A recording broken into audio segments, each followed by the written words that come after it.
बिस्मिल्लाहिर्रहमानिर्रहीम। अस्सलाम वालेकुम students, welcome to online class of biology first year. Students, आज हम चैप्टर नंबर 6 पढ़ रहे हैं। This chapter is about kingdom prokaryotae और इसे किंगडम मोनेरा भी कहते हैं। सबसे पहले हम इंट्रोडक्शन से स्टार्ट करते हैं। तो किंगडम प्रोकैरियोटी जो है, इसमें वो जानदार आते हैं जिनमें प्रोकैरियोटिक सेल पाया जाता है।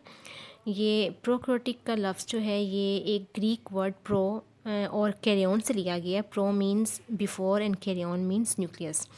तो माइक्रोबायोलॉजिस्ट जो हैं, ये बैक्टीरिया को दो मेजर कैटेगरीज में डिवाइड करते हैं। यू बैक्टीरिया, जिन्हें हम ट्रू बैक्टीरिया भी कहते हैं, और एक स्मॉलर डिवीजन है बैक्टीरिया जिसे हम कहते हैं आर्कियो बैक्टीरिया। इनको एंशिएंट बैक्टीरिया भी कहते हैं। Discovery of bacteria and occurrence of bacteria हमारे सिलेबस में नहीं है, सो हम पढ़ेंगे अब स्ट्रक्चर ऑफ बैक्टीरिया के बारे में। बैक्टीरिया के सेल को अगर आप देखें तो बैक्टीरियल सेल में सब में कुछ स्ट्रक्चर्स हैं, सब में पाए जाते हैं, like cell membrane, cytoplasm, ribosomes and chromatin bodies. और मेजॉरिटी में सेल वॉल भी पाई जाती है, जो कि बैक्टीरियल सेल को ख़ास शेप देती है। लेकिन कुछ स्पेसिफिक स्ट्रक्चर्स ऐसे हैं जो सब बैक्टीरिया में इक्वली नहीं पाए जाते, लाइक कैप्सूल, स्लाइम, फ्लैजेला, पिलाई, फिम्ब्रियाई एंड ग्रैन्यूल्स। तो ये कुछ स्ट्रक्चर्स हैं जो डिफरेंट बैक्टीरिया में जो हैं पाए जाते हैं, सब में इक्वली जो है प्रेजेंट नहीं होते। अब हम पढ़ते हैं साइज़ ऑफ बैक्टीरिया के बारे में। इनका साइज़ की क्या रेंज है। बैक्टीरिया का जो साइज़ है वो रेंज करता है from about 0.1 to 600 micrometer over a single dimension. एक डायमेंशन में अगर आप इसको मेजर करें इनका साइज़, तो ये 0.1 से 600 माइक्रोमीटर तक जो है इनका साइज़ जा सकता है। बैक्टीरिया के साइज़ के साथ साथ इनकी शेप्स भी जो हैं वेरी करती हैं। इनमें सबसे स्मॉलेस्ट जो बैक्टीरिया हैं, उनका साइज़ जो है वो 100 to 200 माइक्रोमीटर होता है इनका डायमीटर, और ये बिलोंग करते हैं जीनस माइकोप्लाज्मा से। और ये जो साइज़ है ये अप्रॉक्सीमेटली सबसे लार्जेस्ट वायरस का साइज़ है, जिसको हम पोक्स वायरस कहते हैं। एसेरिया कोलाई एक बेसिलस है। इसका जो साइज़ होता है it ranges from 1.1 to 1.5 micrometer in width, and ये लॉन्ग होते हैं 2 to 6 माइक्रोमीटर। इसके अलावा कुछ स्पायरोकीट्स जो हैं, इनकी जो लेंथ होती है वो ओकेजनली 500 माइक्रोमीटर तक भी पहुंच जाती है। जबकि स्टेफ्लोकोकस एंड स्ट्रेप्टोकोकस कोकाई जो हैं, इनका डायमीटर 0.75 से 1.25 माइक्रोमीटर तक होता है। रिसेंटली एक ह्यूज बैक्टीरियम जो है ये डिस्कवर किया गया है from the intestine of sturgeon fish. इस बैक्टीरिया का नाम है यूप्लोपिसियम फिशलसोनी, और इसका जो साइज़ होता है वो 600 माइक्रोमीटर बाय 80 माइक्रोमीटर तक होता है। ये एक प्रिंटेड हाइफन से थोड़ा सा ही कम साइज़ है। तो इससे क्लियर होता है कि बहुत से बैक्टीरिया जो हैं, कुछ बैक्टीरिया ऐसे भी हैं जो कि जिनका जो साइज़ है वो एक एवरेज यूकेरियोटिक सेल से भी ज़्यादा होता है। अब हम पढ़ते हैं शेप्स ऑफ बैक्टीरिया के बारे में। जनरल शेप की बेस पर बैक्टीरिया को हम 3 कैटेगरीज में क्लासीफाई करते हैं।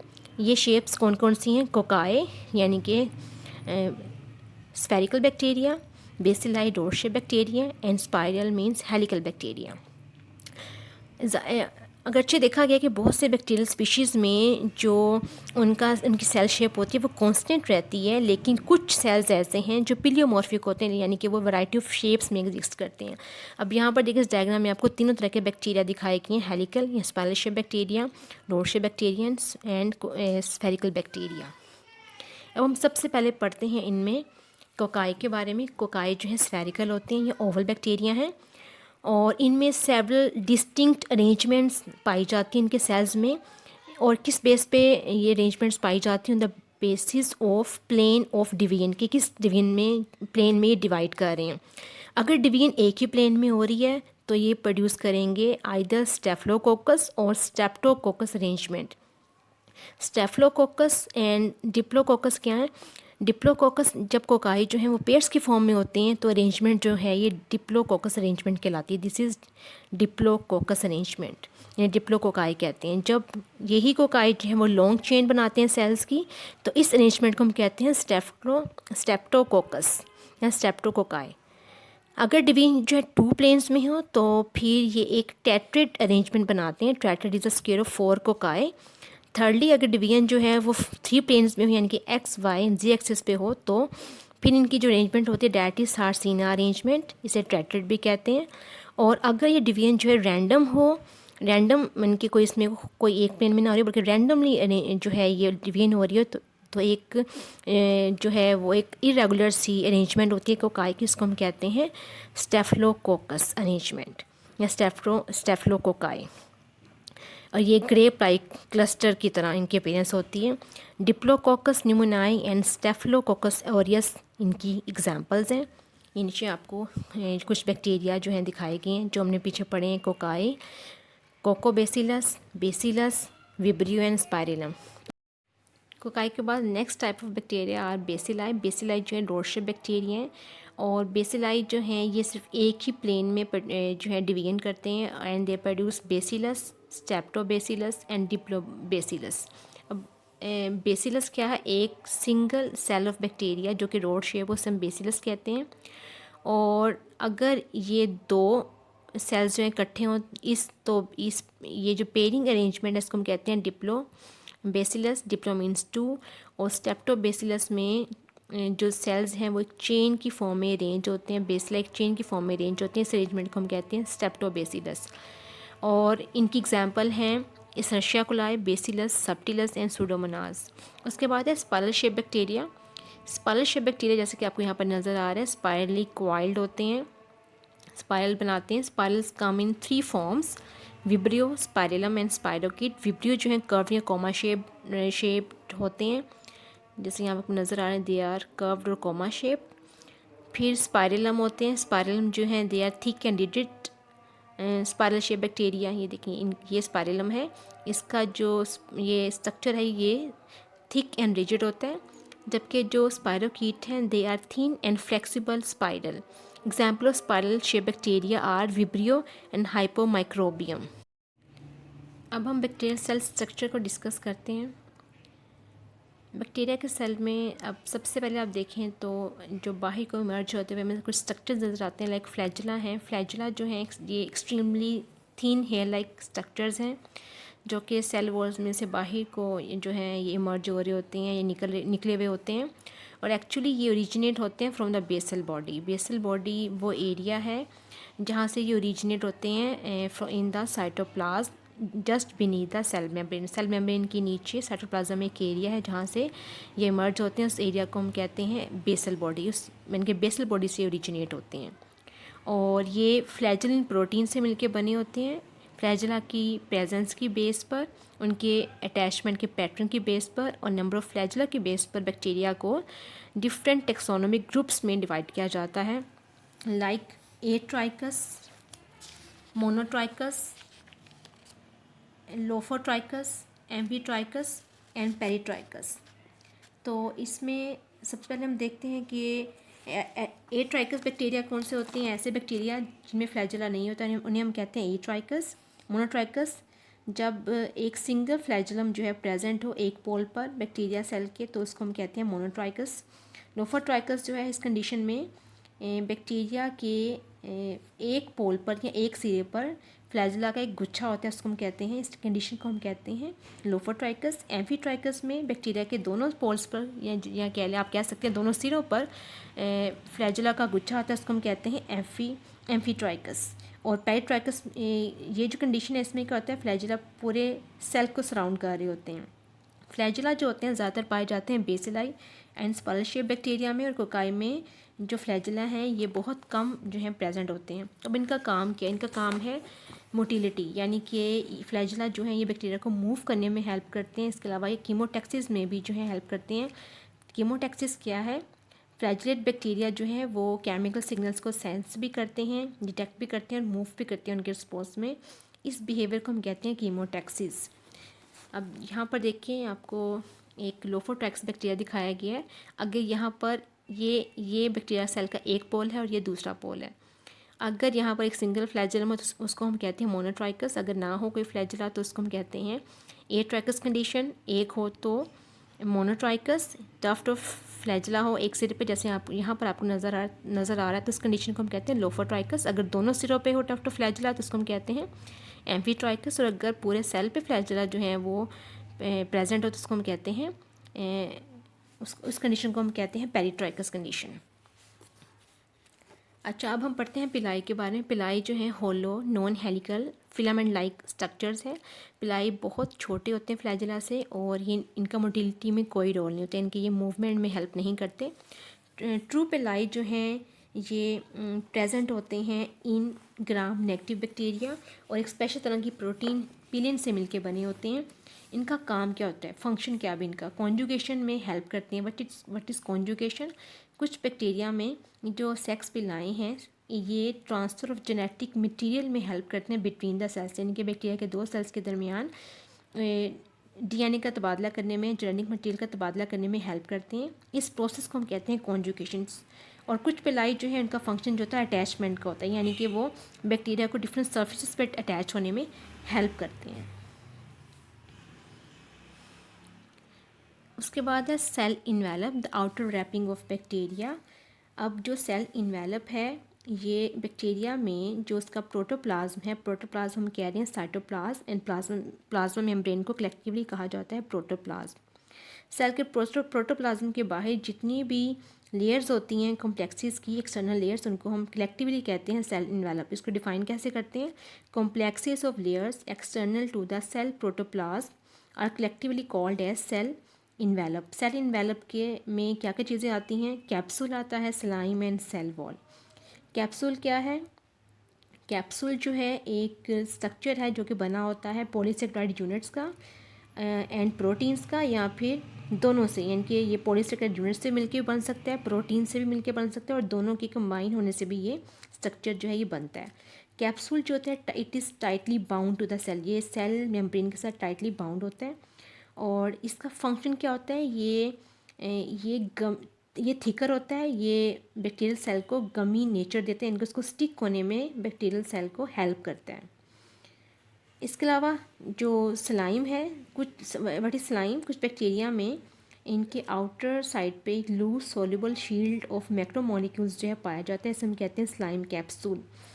इनका फंक्शन क्या है? ये बैक्टीरिया को ज़्यादा पैथोजेनिसिटी प्रोवाइड करते हैं, यानी कि बैक्टीरिया इनकी मौजूदगी में ज़्यादा इजीली जो हैं वो ख़त्म नहीं होते, और इनको ये ज़्यादा रेजिस्टेंट होते हैं और ज़्यादा जो है डिजीज़ कॉज करते हैं, क्योंकि ये इनको बचाता है अगेंस्ट फेगोसाइटोसिस, यानी कि ये उनको ऐसे जो हमारी बॉडी में सेल्स होते हैं जो इनको फेगोसाइटोस करते हैं, इनको निगल लेते हैं, इनको निगलने से फेगोसाइटोसिस इनको बचाता है स्लाइम।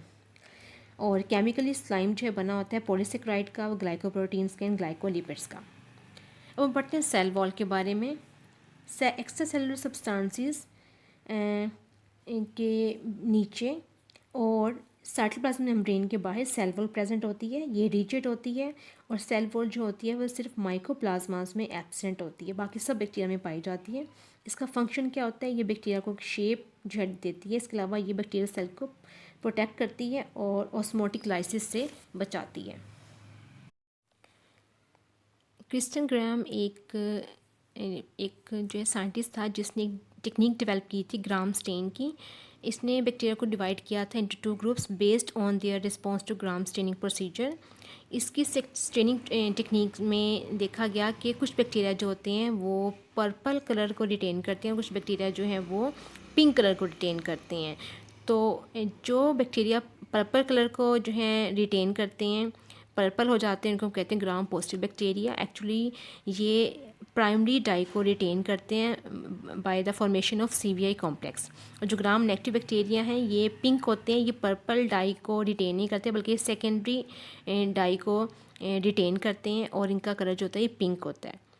इनमें इनकी सेल वॉल में देखा गया कि बहुत सारे इनकी सेल वॉल में डिफरेंसेस पाए जाते हैं इन दोनों ग्रुप्स में, और ये जो डिफरेंसेस हैं यही इनके स्टेनिंग बिहेवियर को जो है डिफ़ाइन करते हैं। इन्हीं की वजह से इनका स्टेनिंग बिहेवियर जो है होता है ये डिफरेंट हो जाता है।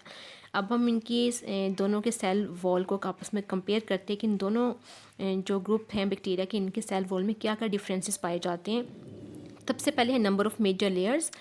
ग्राम पॉजिटिव बैक्टीरिया में 1 है, जबकि ग्राम नेगेटिव बैक्टीरिया में 2 लेयर्स हैं। केमिकल मेकअप, इनका केमिकल मेकअप क्या है सेल वॉल का? ग्राम पॉजिटिव बैक्टीरिया में पेप्टाइडोग्लाइकेन है 50% of dry weight in some bacterial cells, teichoic acid है एंड लिपोटिकोइक एसिड है, जबकि ग्राम नेगेटिव बैक्टीरिया में लिपोपॉलीसेकेराइड्स हैं, लिपोप्रोटीन्स हैं, पेप्टाइडोग्लाइकेन है, 10% dry weight of some bacterial cell. उसके बाद ओवरऑल थिकनेस जो है इनमें लिपिड्स जो है 1 to 4% है, इनमें लिपिड्स जो हैं ग्राम नेगेटिव में 11 to 12% है। और ये 20 to 80 नैनोमीटर जो होते हैं ये थिक होते हैं, जबकि ये gram negative bacteria 8 to 11 nanometer thick होते हैं। Outer membrane gram positive bacteria में नहीं होती, ग्राम नेगेटिव बैक्टीरिया में आउटर मेम्ब्रेन जो है वो प्रेजेंट होती है। Periplasmic space present in some gram positive bacteria and present in all gram negative bacteria. जबकि परमेबिलिटी जो होती है इनकी सेल वॉल जो होती है उनमें से अपने अपने अंदर से मटेरियल को पास ऑन होने देती है कि नहीं, तो ये जो ग्राम पॉजिटिव बैक्टीरिया इनकी सेल वॉल ज़्यादा परमिएबल होती है, जबकि ग्राम नेगेटिव बैक्टीरिया की सेल वॉल जो होती है लेस परमिएबल होती है। बहुत सारे बैक्टीरिया की सेल वॉल में एक यूनिक मैक्रोमोलिक्यूल होता है, जिसे हम कहते हैं पेप्टाइडोग्लाइकेन। इसकी अमाउंट जो होती है वो डिफरेंट बैक्टीरिया में डिफरेंट होती है। और ये जो पेप्टाइडोग्लाइकेन है ये बना होता है लॉन्ग ग्लाइकेन चेन्स का, इनकी कार्बोहाइड्रेट चेन्स का, जो कि क्रॉस लिंक्ड होती हैं, अटैच होती हैं विद पेप्टाइड फ्रेगमेंट्स। तो जो इंटेक्ट सेल वॉल होती है it also contain chemical constituents such as sugar molecule, teichoic acid, lipoproteins and lipopolysaccharides which are linked to the peptidoglycan, यानी कि सारे स्ट्रक्चर्स भी पेप्टाइडोग्लाइकन के साथ जो है अटैच्ड होते हैं। कुछ बैक्टीरियल ग्रुप्स होते हैं उनमें सेल वॉल सरफेस स्ट्रक्चर जो है कैरेक्टरिस्टिक्स जो होते हैं ग्राम पॉजिटिव बैक्टीरिया वाले वो नहीं होते, और कुछ बैक्टीरिया में सेल वॉल ही नहीं होती है। कुछ बैक्टीरिया में ये जो कैरेक्टरिस्टिक्स हैं gram positive gram negative bacteria के सेल वॉल के वो प्रेजेंट ही नहीं होते, और कुछ में सेल वॉल ही एब्सेंट होती है। सेल वॉल जो है आर्कियोबैक्टीरिया में देखा गया कि उनकी जो सेल वॉल है it is different from eubacteria. उनमें पेप्टाइडोग्लाइकेन नहीं होता है, उनकी सेल वॉल्स होती हैं they are composed of proteins, glycoproteins and polysaccharides. तो ये था सेल वॉल का स्ट्रक्चर। हम पढ़ते हैं सेल मेम्ब्रेन के बारे में। सेल मेम्ब्रेन क्या है? It is a very thin flexible membrane. Thin flexible membrane है, लचकदार मेम्ब्रेन है जो कि सराउंड करती है साइटोप्लाज्म को। इसको हम सेल मेम्ब्रेन भी कहते हैं और प्लाज्मा मेम्ब्रेन भी कहते हैं। और ये सेल वॉल के बिल्कुल नीचे जो है प्रेजेंट होती है। ये बहुत डेलिकेट होती है टू एनी डैमेज, और अगर इसको कोई डैमेज पहुंचे तो इससे ऑर्गेनिज्म की जो है डेथ हो जाती है, क्योंकि उसके इंटरनल जो स्ट्रक्चर्स हैं वो सारे जो हैं ख़त्म हो जाते हैं। फंक्शन क्या है सेल मेम्ब्रेन का? It regulate the transport of proteins, nutrients, sugar and electrons और अदर मेटाबोलाइट्स, यानी कि ट्रांसपोर्ट ऑफ मटेरियल को ही रेगुलेट करती है। अब इन डिफरेंस क्या है बैक्टीरियल सेल मेम्ब्रेन का एंड यूकैरियोटिक मेम्ब्रेन का? बैक्टीरियल मेम्ब्रेन जो होती है उसमें स्टीरोल्स नहीं होते, लाइक कोलेस्ट्रॉल जो है यूकैरियोटिक मेम्ब्रेन में होते हैं, जबकि बैक्टीरियल सेल मेम्ब्रेन में जो बैक्टीरियल सेल मेम्ब्रेन उसमें कोलेस्ट्रॉल या स्टीरोल्स नहीं होते। इसके अलावा बैक्टीरिया के प्लाज्मा मेम्ब्रेन में कुछ एंजाइम पाए जाते हैं जो कि रेस्पिरेटरी मेटाबॉलिज्म में इन्वॉल्व होते हैं। अब हम पढ़ते हैं बैक्टीरिया की साइटोप्लाज्म के बारे में। इसे साइटोप्लाज्म मैट्रिक्स भी कह रहे हैं। Actually cytoplasm matrix is the substance that is present between the plasma membrane and the nucleoid, यानी कि जो क्रोमोसोमल रीजन है जहाँ पे क्रोमोसोम होता है बैक्टीरिया का उसके और सेल मेम्ब्रेन के दरमियान में, प्लाज्मा मेम्ब्रेन के दरमियान में जो स्ट्रक्चर पाया जाता है, सब्सटेंस पाया जाता है, उसको हम कहते हैं साइटोप्लाज्मिक मैट्रिक्स। और ये जो साइटोप्लाज्मिक मैट्रिक्स होता है बैक्टीरिया का उसमें मेम्ब्रेन बाउंडेड ऑर्गेनेलीज जो होती हैं ये एब्सेंट होती हैं और इनमें साइटोस्केलेटन भी नहीं पाया जाता। एक जेल लाइक सब्सटेंस होते हैं और स्मॉल मॉलिक्यूल्स इसमें से ईजिली पास हो जाते हैं, इसमें से ईजिली जो है मूव कर जाते हैं। और जो प्लाज्मा मेम्ब्रेन है और हर चीज़ उसके अंदर प्रेजेंट है उसको हम कलेक्टिवली कहते हैं प्रोटोप्लास्ट। अब इसका फंक्शन क्या है? ये प्रोटोप्लास्ट का एक मेजर पार्ट है। इसमें सारे स्ट्रक्चर जो सेल में बैक्टीरियल के सेल में पाए जाते हैं वो इसी के अंदर प्रेजेंट होते हैं, लाइक क्रोमेटिन और nuclear body, nucleoid, ribosome, मेसोसोम्स, granule, सारे जो स्ट्रक्चर्स हैं वो इसी साइटोप्लाज्म मैट्रिक्स के अंदर जो है प्रेजेंट होते हैं। अब हम पढ़ते हैं न्यूक्लियोइड के बारे में। अब न्यूक्लियोइड क्या है? बैक्टीरियल सेल में यूकैरियोटिक सेल्स की तरह डिस्क्रीट क्रोमोसोम्स, इनके वाज़े क्रोमोसोम्स या न्यूक्लियर मेम्ब्रेन नहीं पाई जाती। इनका जो न्यूक्लियर मटेरियल या डीएनए मटेरियल है वो उनके साइटोप्लाज्म में ही एक सेंट्रल पोजीशन पे जो है पड़ा होता है, उस रीजन को हम न्यूक्लियोइड कहते हैं। तो ये जो डीएनए का मॉलिक्यूल होता है ये actually single circular and double stranded DNA molecule होता है और ये एग्रीगेट करता है as an irregular shape dense area जिसे हम न्यूक्लियोइड कहते हैं। और this chromatin body is actually an extremely long molecule of DNA that is tightly folded so as to fit inside the cell component. Actually इसकी जो chromatin body होती है, यानी कि वो न्यूक्लियोइड में जो इसका क्रोमोसोम पड़ा होता है, क्रोमेटिन बॉडी जो पड़ी होती है वो एक्सट्रीमली लॉन्ग मॉलिक्यूल होती है, लेकिन उसमें फिट होने के लिए टाइटली फोल्डेड की गई होती है to fit inside the cell component. Since bacteria have a single chromosome they are haploid. Bacteria में क्योंकि सिंगल क्रोमोसोम होता है इसलिए हम इनको कहते हैं हैप्लॉइड. हम पढ़ते हैं प्लाज्मिड्स के बारे में. बहुत से बैक्टीरिया में क्रोमोसोम्स के अलावा इनमें एक एडिशनल स्ट्रक्चर पाया जाता है, डबल स्ट्रैंडेड डीएनए मॉलिक्यूल पाया जाता है जिसे हम कहते हैं प्लाज्मिड. यह सर्कुलर होता है, डबल स्ट्रैंडेड डीएनए मॉलिक्यूल होता है और सेल्फ रेप्लिकेटिंग होता है. लेकिन बैक्टीरिया की ग्रोथ में इसका कोई रोल नहीं होता, यानी कि ये एसेंशियल नहीं होता for bacterial growth and metabolism. इसमें सिर्फ कुछ ड्रग रेजिस्टेंट जो है वो जीन्स होती हैं, इनके they often contain drug resistant heavy metals disease and insect resistant genes होते हैं. तो इनमें इन सब चीज़ों की जीन्स पाई जाती हैं एक्चुअली, लेकिन बैक्टीरिया की ग्रोथ में मेटाबॉलिज्म में इनका कोई रोल नहीं होता. हम पढ़ते हैं राइबोसोम्स के बारे में. राइबोसोम्स जो हैं they are composed of RNA and proteins. इनमें कुछ राइबोसोम्स जो होते हैं जो आपको पता है इनके अंदर मेम्ब्रेन बाउंडेड स्ट्रक्चर्स नहीं होते, तो इनके जो राइबोसोम्स हैं they are loosely attach to plasma membrane और इनको हम प्रोटीन फैक्ट्रीज कहते हैं क्योंकि ये यहाँ पे प्रोटीन की तैयारी हो रही होती है. There are thousands of ribosomes in each healthy growing cell. हर हेल्दी ग्रोइंग सेल में 1000 राइबोसोम्स होते हैं और ये यूकैरियोटिक राइबोसोम्स से जो है स्मॉलर साइज़ के होते हैं. अब मीजोसोम्स के बारे में पढ़ते हैं. मीजोसोम्स क्या हैं? द सेल में अब हम पढ़ते हैं मीजोसोम्स के बारे में. मीजोसोम्स जो हैं ये सेल मेम्ब्रेन की इन्वेजिनेशन से बनते हैं इनटू द साइटोप्लाज्म. ये एक्चुअली होते हैं in the form of vesicles, tubules और लैमिला.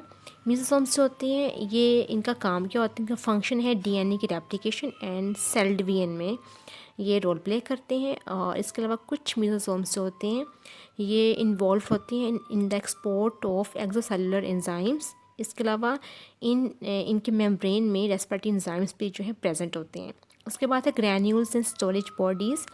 अब आप जानते हैं कि बैक्टीरिया जो है वो कैसे इन्वायरमेंट में रह रहे होते हैं जो कि जिसमें न्यूट्रिएंट की सप्लाई बहुत शॉर्ट होती है. तो हम कह सकते हैं उनकी इन्वायरमेंट जो होती है वो बहुत ज़्यादा कम्पिटिटिव इन्वायरमेंट में वो रहते हैं. तो ये क्या करते हैं? अपने न्यूट्रिएंट्स को अपनी बॉडी में स्टोर कर लेते हैं, एक्स्ट्रा न्यूट्रिएंट्स को like glycogen, sulphur, fat and phosphate.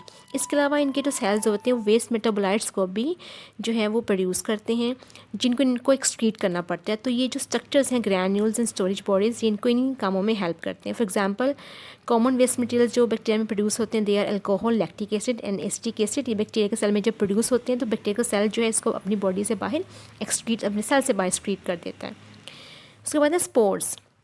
Bacteria की कुछ स्पीशीज़ जो हैं स्पोर प्रोड्यूस करती हैं. ये स्पोर एक्सटर्नल भी हो सकते हैं और इन्हें एक्सोस्पोर्स कहते हैं और इंटरनल भी हो सकते हैं, यानी कि within the vegetative cell भी प्रोड्यूस हो सकते हैं, इनको हम कहते हैं एंडोस्पोर्स.